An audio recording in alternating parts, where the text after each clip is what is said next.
تو آج ہم ایک ایسے طبی نظام کی تاریخ اور حکمت میں گہرائی تک جا رہے ہیں جس کی جڑیں قدیم یونان سے نکلیں، پھر اسلامی تہذیب میں پروان چڑھیں اور آج بھی لاکھوں لوگوں کے لیے اہم ہے۔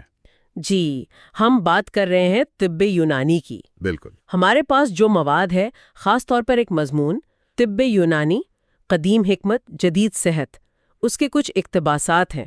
تو مقصد یہ ہے کہ اس نظام کی بنیادیں، اہم لوگ اور جو اس کے بنیادی اصول ہیں ان کو سمجھیں، اور یہ سمجھیں کہ آخر یہ صدیوں سے کیوں کارآمد رہا ہے۔ ہاں، یہ کیوں آج بھی اتنا متعلقہ ہے۔ اور یہ واقعی ایک آپ کہہ لیں دلچسپ سفر ہے۔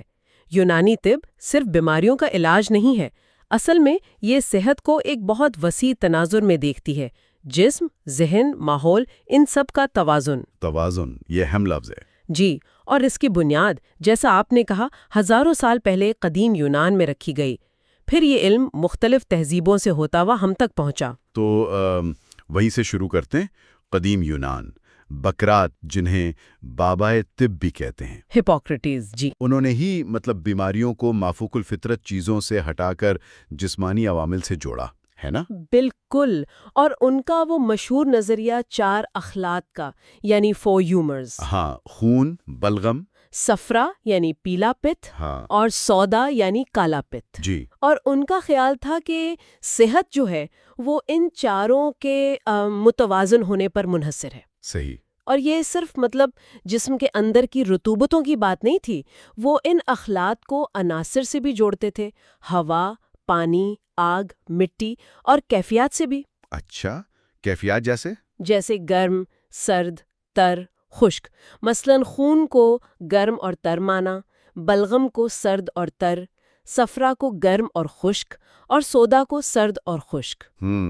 تو یہ ایک طرح سے جسم کے اندرونی ماحول کو سمجھنے کی کوشش تھی؟ بالکل، اور یہ خالصتاً مشاہدے پر مبنی تھی۔ یہ سمجھنا کہ اندرونی توازن بگڑنے سے بیماری ہوتی ہے، آپ سوچیں اس دور کے لحاظ سے یہ کتنی بڑی ایک انقلابی سوچ تھی۔ پھر یہ علم مشرق کی طرف آیا۔ اسلامی سنہری دور کا کردار یہاں بہت اہم ہے۔ بہت زیادہ اہم۔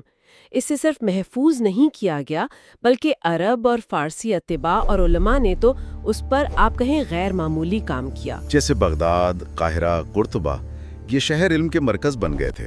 جی ہاں، یہاں یونانی، ہندوستانی، فارسی طبی روایات سب کا ایک طرح سے سنگم ہوا۔ بیت الحکمہ جیسے ادارے تھے جہاں بڑے پیمانے پر ترجمے ہوئے، تحقیق کو فروغ ملا۔ تو یہ صرف ٹرانسلیشن نہیں تھی؟ نہیں، بالکل نہیں، یہ علم کی منتقلی اور ترقی کی ایک شاندار مثال ہے۔ انہوں نے یونانی نظریات پر تنقیدی جائزہ لیا، اپنے مشاہدات شامل کیے، نئی دوائیں دریافت کیں، علاج کے نئے طریقے بنائے۔ اچھا۔ باقاعدہ ہسپتال قائم ہوئے جہاں مریضوں کا علاج بھی ہوتا تھا اور طلباء کو عملی تربیت بھی دی جاتی تھی۔ یہ ایک تہذیبی تسلسل تھا جس نے یونانی طب کو بہت مالا مال کیا۔ اسی دور کی ایک بہت ہی اہم شخصیت ابو بکر محمد ابن زکریا الرازی۔